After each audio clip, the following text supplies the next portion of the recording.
En quoi vous croyez aujourd'hui? Je crois pas. J'ai beaucoup de questions et je n'ai pas beaucoup de réponses. Je crois dans l'importance de se poser des questions. Toutes les questions de valeur me sont importantes, mais je n'ai aucune certitude ni d'un côté ni de l'autre. Mais c'est pas fermé? Pas du tout, pas du tout. Je m'intéresse beaucoup aux différentes religions, par exemple, voir comment le monde est vu par des Indiens d'Amérique qui avaient leur propre religion, des Chinois. Je pense qu'il y a quelque chose, j'aime beaucoup cette phrase, les interrogations sont universelles, les réponses sont culturelles. Les réponses varient, selon que vous êtes dans le milieu judéo-chrétien, musulman, ou bien que vous êtes dans le milieu oriental, vous n'avez pas la même vision de Dieu. Dieu, pour un judéo-chrétien, c'est une personne. Vous lui parlez, vous priez. Comme on dit, il y a quelqu'un au bout de la ligne quand vous téléphonez. Si vous êtes un Chinois, Dieu, c'est un principe.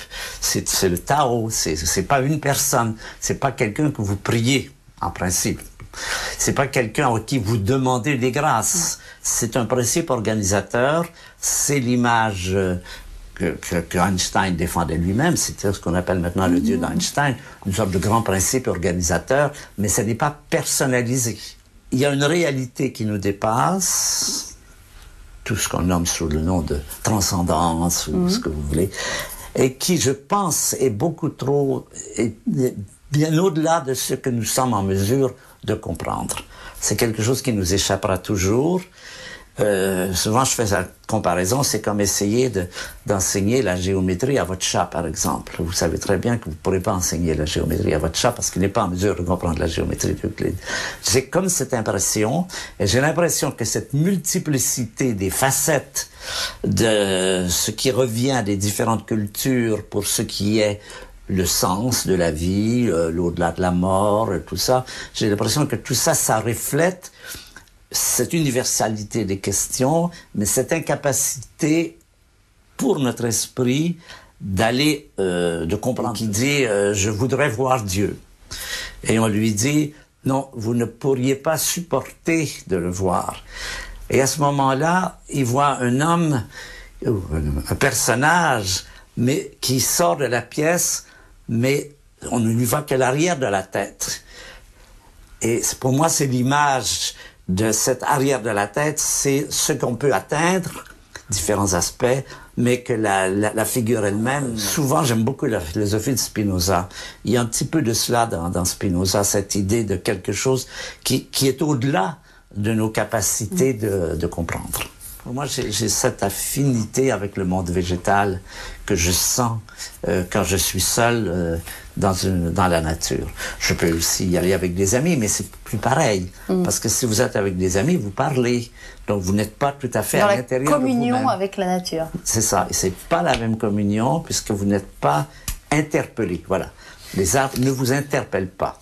Quelqu'un qui est avec vous vous interpelle toujours d'une certaine façon, mais l'arbre ne vous interpelle pas, mais pourtant il est très présent. J'ai planté beaucoup d'arbres dans notre maison en Bourgogne et j'aime beaucoup les voir grandir, je les vois.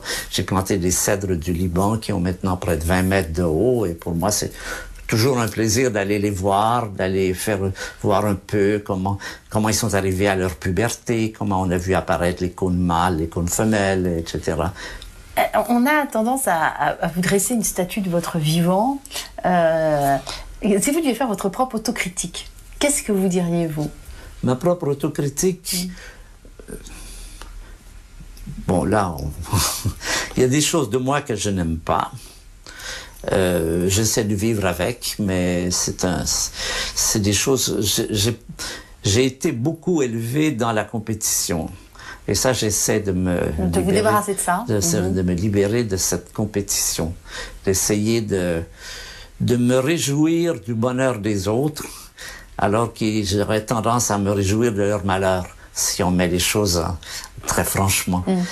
Les réactions premières sont très souvent, je pense que c'est assez général, des réactions mesquines. Et après, vous corrigez. Et après, de dire, ah mais non, je peux pas, c'est pas acceptable. Mais la première réaction, c'est, vous apprenez que quelqu'un a eu un accident de voiture, vous pouvez facilement dire, ouf, heureusement, c'est pas moi. Ça, c'est cette réaction de survie que nous avons tous. Et après, on peut réfléchir. Mais je pense que si j'essaie d'être lucide sur ces réactions. Pourquoi je réagis comme ça? Pourquoi j'aime pas telle personne? Pourquoi j'ai dit telle chose qui pouvait la blesser? Etc. Vous êtes en construction, toujours. C'est une belle franchise, en tout cas. Merci beaucoup, parce qu'on pose pas souvent des questions qui fâchent un peu. Et voilà, je voulais tester, j'ai testé, ça marche. On peut poser des questions qui fâchent à Hubert Reeves.